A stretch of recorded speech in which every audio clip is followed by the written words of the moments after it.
A'udzubillahi minasyaitonirrajim. Bismillahirrahmanirrahim. Alhamdulillahirabbil alamin wassalatu wassalamu ala asyrafil anbiya'i wal mursalin wa ala alihi wa sahbihi ajma'in. Alhamdulillah, bersyukur pada Allah Subhanahu wa taala. Alhamdulillah. Kerana kita masih lagi dipertemukan oleh Allah Subhanahu wa taala, kita dapat menghadiri majlis ilmu pada pagi ini. Alhamdulillah. Dan insya-Allah pada pagi ini kita akan bersama-sama dalam sesi tafsir ringkas pada muka surat 415 insya-Allah. Dan pada pagi ini kita telah mula masuk kepada surah As-Sajdah.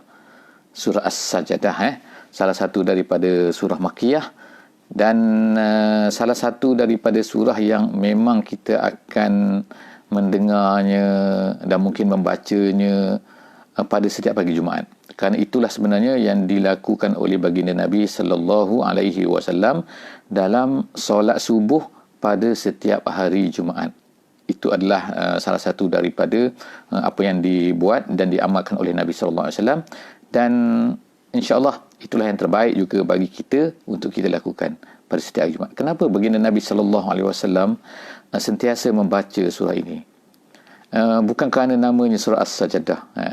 Nama itu adalah diberi oleh Allah Subhanahu Wa Taala kepada surah ini kerana kandungan surah ini, kerana tema surah ini adalah As-Sajdah. Apa dia As-Sajdah ni? Sajadah ni artinya adalah dalam bahasa Arabnya dipanggil sebagai Al-Khudu', petanda kepada ketundukan kita kepada sesuatu benda. Jadi bila As-Sajdah artinya ialah kita tunduk kepada Allah Subhanahu Wa Taala. Tunduk kepada Allah Subhanahu Wa Taala artinya ialah bukan hanya dalam perbuatan kita, bukan hanya dalam tindakan kita, bukan hanya dalam bentuk tubuh kita saja yang kita tunduk pada Allah Subhanahu Wa Taala, tetapi ianya adalah sebenarnya lebih dari itu lagi, iaitu kita hendaklah tunduk kepada Allah Subhanahu Wa Taala dengan segala badan kita, dengan segala hati kita, dengan segala pemikiran kita, iaitu kita adalah tunduk dan tidak tunduk kepada selain daripada Allah Subhanahu Wa Taala. Jika sekiranya ada manusia yang tidak mau tunduk kepada Allah Subhanahu Wa Taala di atas dunia ini, maka dia akan ditundukkan secara paksa oleh Allah Subhanahu Wa Taala di hari akhirat. Dan dalam masa yang sama juga ialah kita ni sebagai manusia, kita mempunyai badan. Badan kita ini bergerak, iaitu jantung kita bergerak, badan kita bergerak, tangan kita bergerak, otak kita bergerak, darah kita bergerak. Tak ada benda yang tak bergerak. Kenapa dia bergerak? Adakah manusia boleh stop pergerakan itu? Tak boleh. Kenapa? Kerana pergerakan itu telah ditentukan oleh Allah Subhanahu Wa Taala. Semua pergerakan itu adalah kerana mereka itu tunduk kepada Allah Subhanahu Wa Taala. Allah Taala telah menetapkan bahawa darah mesti mengalir, jantung mesti berdegup, paru-paru mesti mengambil oksigen dan sebagainya. Jadi semua benda itu adalah bergerak dengan ketetapan, dan ertinya ialah semua benda itu adalah tunduk kepada Allah Ta'ala. Itu makna khudu'. Jadi makna khudu' ini adalah As-Sajdah. Jadi Allah Subhanahu Wa Ta'ala minta daripada kita supaya kita ni sujud kepadanya sahaja. Tidak tunduk dan tidak sujud dan tidak ikut kepada yang lain daripada Allah Subhanahu Wa Ta'ala. Sebagaimana anggota kita, sebagaimana juga binatang-binatang, sebagaimana pokok-pokok, sebagaimana langit, sebagaimana bumi, sebagaimana bulan, bintang dan sebagainya, atas, bawah, semuanya ini adalah tunduk kepada Allah Subhanahu Wa Taala. Tapi manusia satu saja, iaitu hati manusia, dia tidak tunduk kepada Allah Taala, dan juga jin. Jadi oleh sebab itulah dinamakan sebagai As-Thaqalan. Di dalam satu ayat yang lain, As-Thaqalan ni artinya lah dua benda yang memberat. Kedua benda inilah memberatkan bumi ini. Jadi insya-Allah kita baca surah As-Sajdah insya-Allah. A'udzubillahi minasyaitonirrajim. Bismillahirrahmanirrahim. Jadi insya-Allah siapa-siapa yang ada depan kita pada pagi ini boleh buka mushaf. Muka surat kita ialah 415 insya-Allah, surah As-Sajdah. A'udzubillahi minasyaitonirrajim. Bismillahirrahmanirrahim. Alif Lam Mim. Tanzilul kitab la raiba fih min rabbil alamin. Sadaqallahul azim. Kita baca permulaan daripada surah ini. Yang pertama sekali ialah Alif Lam Mim. Jadi surah ini dimulai dengan nama ayat huruf-huruf muqatta'ah dipanggil sebagai, iaitu huruf-huruf yang dipotong-potong ataupun tahajji, yang merupakan sebagai huruf-huruf yang digunakan di dalam bahasa Arab. Jadi kita telah sebut sebelum daripada ni apakah maknanya. Maknanya sebagaimana menurut ramai pendapat ulama ialah minta maaf, pendapat yang kuat mengikut tafsir jalan lain, dikatakan bahawa Allahu a'lamu bimuradihi. Itulah maksudnya, iaitu hanya Allah Ta'ala saja yang mengetahui ertinya. Tetapi dalam pendapat-pendapat yang lain, ulama-ulama seperti tafsir Al-Wasit, dia lebih cenderung kepada satu pendapat lain, iaitu apa? Iaitu maksudnya potongan-potongan ini, huruf-huruf ini nak memberitahu kepada manusia, nak cabar manusia bahawa sebenarnya Allah Subhanahu Wa Taala turunkan Quran ini di dalam bahasa yang mereka fahami dan menggunakan huruf-huruf yang mereka gunakan daripada alif sampai ya. Jadi itulah dia. Kan aku dah gunakan ini, alif, lam, mim. Kamu buatlah. Kenapa kamu tak buat? Kamu tak boleh buat. Jadi manusia tak boleh nak buat. Jadi menunjukkan sepatutnya bila mereka tak boleh buat, sedangkan mereka ni mampu, mereka ni orang Arab yang hebat, yang fasih, yang bukan Arab, bukan kita lah kan, orang Arab yang hebat tu kan, yang boleh buat syair, boleh buat ini, boleh buat ini, tapi kenapa tak buat? Jadi menunjukkan mereka ni lemah untuk menghadapi Quran. Jadi artinya oleh kerana itu maka patuhlah kamu kepada Allah Subhanahu Wa Taala. Okey, kita masuk kepada surah ni. Surah ini dia akan memuji Allah Subhanahu Wa Taala, banyak memuji Allah Subhanahu Wa Taala, menceritakan tentang kehebatan Allah Subhanahu Wa Taala. Yang pertamanya tanzilul kitab. Allah Ta'ala ni menyebutkan bahawa kitab ini tanzilul kitab. Jadi ulama-ulama tafsir, kalau ikut bahasa Arabnya kan, dia kata tanzilul kitab ini adalah mubtada. Penurunan kitab ini. Gitu. Penurunan kitab ni Quran lah. Kemudian dia kata la raiba fihi. La raiba fihi ni mengikut tafsir jalan lain, dia kata ini adalah khabar yang kedua. Tetapi menurut pendapat lain, dia kata ini adalah jumlah mu'taridah. Jumlah mu'taridah ni ialah artinya ialah jumlah yang datang di tengah-tengah itu, tapi bukan yang khabar. Khabarnya adalah yang itu, mir rabbil alamin. Jadi penurunan Quran ini nak beritahunya adalah daripada Tuhan seluruh alam, bukan daripada Muhammad. Jadi walaupun apa pendapat ulama tentang mubtada khabar ni, kita yang tak belajar bahasa Arab ni kan, manalah kita tahu benda-benda ni semua kan. Tapi tak apa, sekadar ialah untuk maknanya ialah dia boleh memberi dua makna lah. Kalau ikut dari segi bahasa tadi, iaitu yang pertamanya penurunan Quran ini, yang pertamanya dia tidak ada kecacatan dan tidak ada pelik, tidak ada, bukan yang satu mustahil, bukan satu kita kata apa ni, la raiba fi, tidak pelik lagi, dan kemudian dan dia adalah turun daripada Tuhan sekalian alam. Pendapat yang kedua kata, iaitu penurunan kitab ini turun daripada sekalian alam, daripada Tuhan sekalian alam, Rabbil Alamin, dan dia tidak ada kepelikan. Jadi insya-Allah apa-apa pun saja, ialah yang penting ialah ayat ini dia nak menekankan tentang bahawa Quran ini bukan datang daripada Muhammad. Tetapi walaupun begitu, apa kata orang ni? Am yaquluna naftarah. Mereka tetap juga mengatakan. Ulama-ulama dia tafsir mengatakan makna am yaquluna naftarah ialah bal ayaquluna naftarah.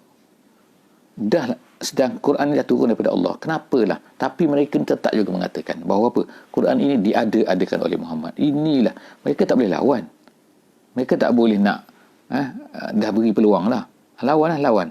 Tapi tak boleh lawan. Tapi tak nak mengaku juga. Ini yang panggil kekah kepala kan. Jadi orang kafir ni, orang Quraisy ni yang menentang Nabi SAW, mereka ni kekah kepala. Mereka tak nak ikut. Bal yakuluna iftara.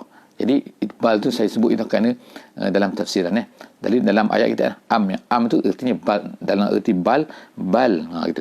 Am yakuluna iftara bal huwal haqqu min rabbik. Allah Taala ulang sekali lagi. Dia ni adalah daripada Allah Subhanahu Wa Taala, daripada Tuhan kamu wahai Muhammad. Tujuan dia, hikmahnya adalah litunzira qauman ma atahum min nadhirin min qablik la'allahum yahtadun. Itu dia punya, dia kata hikmah kenapa Allah Ta'ala turunkan Quran, iaitu untuk memberi, kamu gunakan Al-Quran ini untuk memberi peringatan kepada satu kaum yang mana dah lama dah mereka ni tak dapat peringatan, dan lama dah mereka ni tak dapat tak dapat Rasul. Ya betul, orang Arab Quraisy ini tak dapat Rasul bila? No, sejak daripada Nabi Ismail. The last ialah Nabi Ismail AS. Selepas daripada itu tak ada.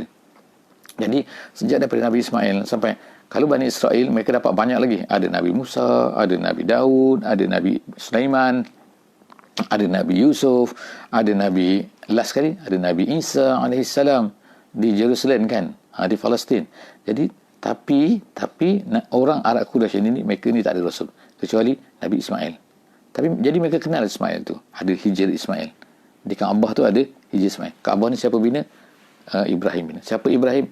Ayah kepada Ismail. Kata mereka tahu benda semua kan. Jadi tapi oleh kerana lamanya masa itu menyebabkan mereka tu menyeleweng. Jadi inilah pengajaran untuk kita juga kan, bahawa sebenarnya jika kita ni dah lama dapat satu benda tu, kadang-kadang benda tu akan jadi pudar, akan jadi buruk, akan jadi dan sebagainya. Jadi perlulah ada diperbaharui balik. Jadi Nabi Muhammad SAW ni Allah Ta'ala kata memberi peringatan kepada orang Quraisy ni kerana mereka dah lama dah tak dapat peringatan tu. Tak ada Rasul. Jadi Allah Ta'ala datangkan litunzira qauman ma atahum min nazirin min qablik la'allahum yahtadun. Moga-moga dapat petunjuklah mereka ni. Allahul ladzi khalaqas samawati wal ard. Jadi Allah sekarang perkenalkan diri dia, untuk ceritakan diri dia. Jadi kita baca ni, maka kita akan dapat ma'rifatu, ataupun kita tahu, kita akan dapat ni ma'rifatullah. Kita akan dapat kenal Allah Subhanahu Wa Taala melalui ayat-ayat ini. Jadi apa ayat dia? Dia katakan yang maksud ni, yang tadi kita dah baca dah tentang kita mengenali Allah Ta'ala, iaitu dia memerlukan Quran. Tapi sekarang ni pula ialah Allah Ta'ala yang menjadikan allazi khalaqas samawati wal arda wa ma bainahuma fi sittati ayyam. Allah Ta'ala ciptakan apa-apa yang di langit, apa-apa yang di bumi. Jadi maknanya Allah Ta'ala kata langit dan bumi dan apa di antara keduanya. Maknanya semua sekali lah. Fi sittati ayyam. Dalam masa, dia kata sini lah, kalau ikut terjemahan kita lah pada hari ini, 6 hari. Tapi dalam bahasa Arab, ayyam tu sebenarnya bukan hari. Ayyam tu ialah satu tempoh waktu.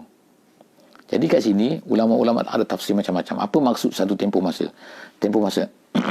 Ulama-ulama yang sebutkan benda ni, mereka ada menyebutkan tentang hikmah. Kenapa Allah Ta'ala menyebutkan 6 masa? Masa tu berapa lama? Allahu a'lam. Kita tak tahu kan. Tapi kenapa disebutkan 6? Disebut 6 masa. Maknanya kenapa tak boleh kun fayakun? Boleh kun fayakun. Tapi Allah Ta'ala nak sebut kat sini supaya mengajar tentang apa? At-ta'anni disebut. At-ta'anni itu maknanya perlahan-lahan buat satu benda, jangan gopoh dan kena masa ni, ikut masanya. Jadi itu adalah satu ajaran daripada Allah Ta'ala. Itu sebenarnya Allah Ta'ala nak ajar. Itu menurut hikmah yang disebutkan oleh dalam tafsir Al-Wasit. Kemudian seterusnya, dia kata, iaitu apa?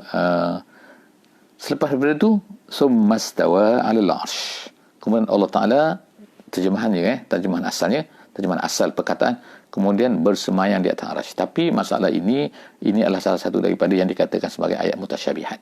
Mutasyabihat ni itu ayat yang mana pengetahuan tentang maknanya kita tidak dapat tahu dengan jelas. Tapi kita mesti menetapkan bahawa apa? Iaitu Allahu a'lamu bi muradihi. Allah Ta'ala tahu. Allah Ta'ala tahu maksudnya. Allah Ta'ala tahu maksudnya. Jadi sebab itulah di sini ada perbezaan ulama lah di kalangan antara salaf dan juga khalaf dalam memberikan makna seperti ayat-ayat ini. Summastawa 'alal 'arsy. Kan Allah Ta'ala itu tidak bertempat. Bagaimana dia boleh buat bersemayam di atas arsh? Jadi ulama-ulama khalaf, mereka ahli sunnah wal jamaah, mereka mengatakan bahawa maksud istawa al-arsh ini ialah Allah Ta'ala ni menguasai. Bukan bersemayam. Bersemayam ni sebagai macam raja, ada sofa, ada tempat duduk dia. Itu arsh asal maknanya kan. Tapi Allah Ta'ala mengikut para khalaf, dia menafsirkan ayat ini ialah dengan Allah Ta'ala itu berkuasa. Berkuasa di atas arsh. Kemudian malakum min dunihi, tidak ada baginya, malakum, tidak ada bagi kamu, gitu, malakum min dunhi, selain daripada Allah. Maknanya untuk kamu ni, wahai manusia, wahai insan, tidak ada untuk kamu selain daripada Allah ni wali wala syafi', yang dapat memberi syafaat, yang dapat menolong kamu, tidak ada. Allah Ta'ala saja yang dapat menolong kamu, dapat memberi syafaat. Afala tatazakkarun, kamu tak nak ambil peringatan ke? Gitu. Kemudian seterusnya, yudabbirul amra minas sama'. Ini pun masalah juga. Bila kita terjemahkan, sebab dalam terjemahan dia kata kadang-kadang mentadbirkan suatu urusan itu daripada langit. Mentadbirkan urusan itu. Urusan apa? urusan bumi. Jadi kita pun fikirlah macam tadbir kan, macam pejabat tadbir tanah ke, tadbir negeri ke, tadbir negara ke. Tak, bukan maksud macam tu. Maksud di sini sebagaimana yang disebutkan oleh ulama tafsir ialah menciptakan dan memperelokkan, yudabbirul amra minas sama' ilal ardi, dan juga menetapkan, mengaturkan semua benda daripada penciptaan sampai ke itu tadbir. Jadi sampailah kepada semua tu Allah Ta'ala aturkan, kemudian summa ya'ruju ilaihi fi yaumin kana miqdaruhu, kemudian semua benda dah berlaku, semua dah tu, kemudian dibawa balik semula, iaitu benda diangkatkan semua amalannya dan sebagainya, begitu gitu. Jadi semua urusan itu ditetapkan oleh Allah, diciptakan oleh Allah, kemudian dibawa naik semula fi yaumin kana miqdaru alfasanah, di dalam satu hari di mana tempohnya adalah 1000 tahun daripada apa yang kamu kira. Maknanya dalam perkiraan kita kalau ikutnya 1000 tahun, tapi macam mana 1000 tahun? Dalam isu ni ada banyak, ada tempat lain yang menyebutkan bukannya alf, bukannya 1000, tapi khamsina alf, iaitu seperti dalam surah Al-Hajj, seperti dalam surah Al-Ma'arij disebutkan bahawa khamsina alf, iaitu 50,000. Jadi sebab situlah kat sini adalah perbincangan ulama, apakah maksud begini, apa maksud gini. Tetapi apa yang disebutkan oleh dalam tafsir Al-Wasit, kesimpulannya dia kata ialah satu pendapat yang cantik, iaitu dia kata ialah maksud sini ialah kenapa 1000, kenapa 50,000, ialah kerana perbezaan di kalangan manusia pada masa tu. Hari kiamat ni, satu hari ni berapa? Jadi bagi orang kafir lain, bagi orang Muslim lain. Satu hari itu menyamai dengan berapa? Itulah salah satu daripada pendapat yang cantik yang disebutkan oleh para ulama. Jadi bagi kita kan, 50,000, 1000 ni adalah penjelasannya oleh ulama. Kalau kita kata malah apa benda lah, itu adalah serah kepada para ulama. Para ulama telah menjelaskan benda itu dalam pelbagai pendapat sebenarnya. Tapi yang saya sebut itu adalah salah satu daripada pendapat yang agak cantik lah, yang dipersetujui oleh Syekh Tantawi dalam tafsirnya Al-Wasit. Jadi dia kata ialah dia berbeza kerana berbezanya keadaan orang pada masa hari kiamat tersebut. Kemudian zalika alimul ghaibi wasyahadah al-azizur rahim. Allah Ta'ala dia ni adalah mengetahui yang ghaib, mengetahui yang nampak, yang tak nampak. Kemudian allazi ahsana kulla syai'in khalaqah. Dialah Allah Ta'ala ni lagi yang mana ahsana maknanya yang paling best, paling cantik, paling apalah, tak ada yang paling lah. Allah Ta'ala ni kan ahsana kulla syai'in, cantik semua benda, iaitu benda khalaqahu. Jadi ada yang sebut khalaqahu, ada bacaannya ialah khalqahu, gitu. Ada lam tu ada mati, ada di baris atas kan. Yang biasa kita baca ialah menurut jumhur, dia kata adalah khalaqahu, iaitu dalam fi'il madhi. Jadi artinya yang mana Allah ini mencantikkan dalam segala penciptaan yang dibuatnya. Ada yang baca seperti Ibnu Katsir, dibaca dengan khalqahu, gitu kan. Yang mana cantik penciptaannya, sama kan, kalau kita kata bahasa Melayu sama lah kan, tapi dalam bahasa Arab lain sikit lah. Kemudian wa bada'al khalqal insani min tin. Allah Ta'ala start mula cerita pasal penciptaan manusia. Starting manusia dulu ni macam mana sebenarnya? Penciptaan manusia lah daripada tin, daripada tanah, iaitu Adam AS. Kemudian summa ja'ala, kemudian Allah Ta'ala ciptakan naslahu, makna keturunannya, min sulalah, daripada min ma'in mahin, daripada satu benda yang mana kata daripada air mani, iaitu air yang hina lah kan, air yang tak bermaya, air dengan air saja kan. Summa sawwahu wa nafakha fihi min ruhi. Kemudian Allah Ta'ala telah mencantikkan kejadiannya, menyempurnakan kejadiannya, wa nafakha fihi, kemudian dalam perut ibu kan, kemudian lepas daripada itu Allah Ta'ala tiupkan, dia kata wa nafakha fihi min ruhi, daripada ruhnya. Ini pun isu jugalah kan, apa maksud ruhnya? Jadi sini ulama-ulama kata bukan ruh tu maknanya ruh Allah, bukan, tapi ruhihi tu maknanya dia dipanggil idafah untuk tashrif, iaitu ruh daripada Allah, bukan ruh Allah tapi ruh daripada Allah. Itu. Tapi kenapa disandarkan kepada Allah? Itu dia kata untuk ditashrif, litakrim, untuk menunjukkan bahawa hebatnya manusia ini. Dia dapat benda ni daripada Allah Ta'ala.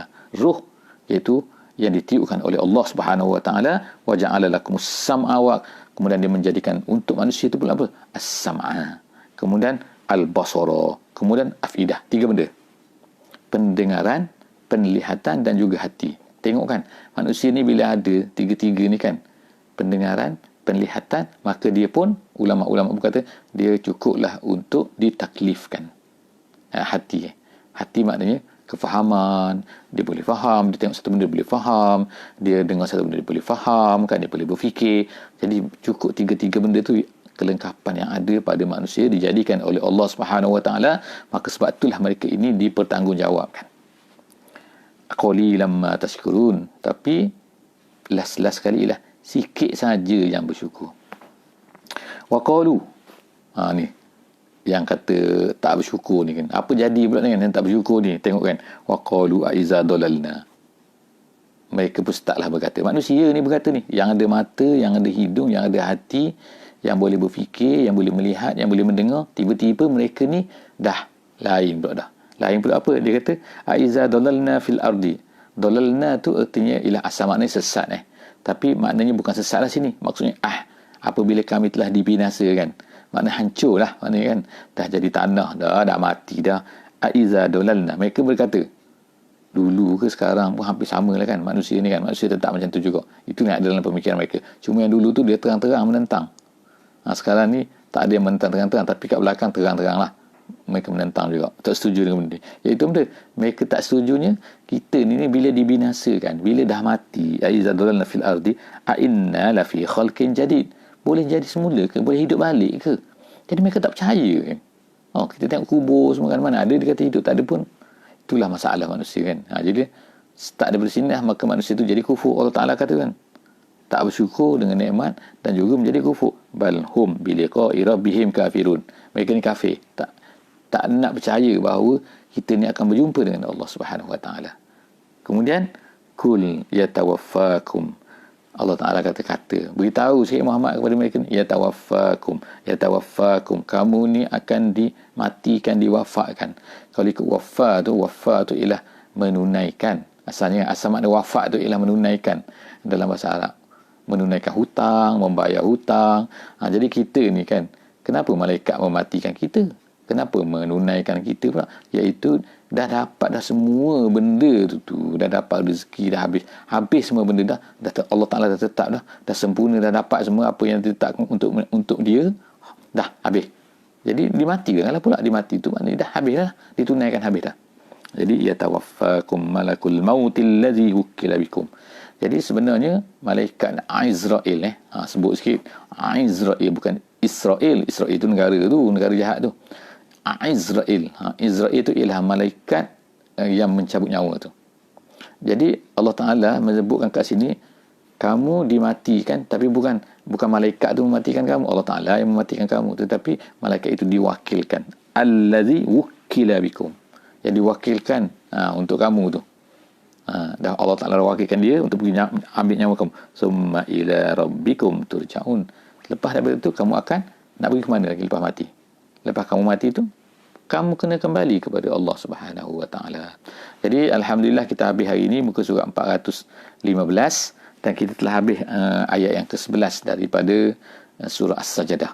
Jadi insya-Allah moga-moga kita dapat sedikit permata daripada surah kita pada surah As-Sajdah pada pagi ini, pada muka surat kita pada pagi ini, dan insya-Allah jumpa lagi di esok hari insya-Allah dalam ayat surah As-Sajdah muka surat 416. Okey, aku qauli hadza wa astaghfirullahal azim li wa lakum wa billahi taufiq wal hidayah. Wassalamu alaikum warahmatullahi wabarakatuh. Subhanakallahumma wa bihamdik, nashhadu an la ilaha illa anta, nastaghfiruka wa natubu ilaik. Bismillahirrahmanirrahim. Wal 'asri innal insana lafi khusr illa allazina amanu wa 'amilus solihat wa tawasaw bil haqqi wa tawasaw bis sabr.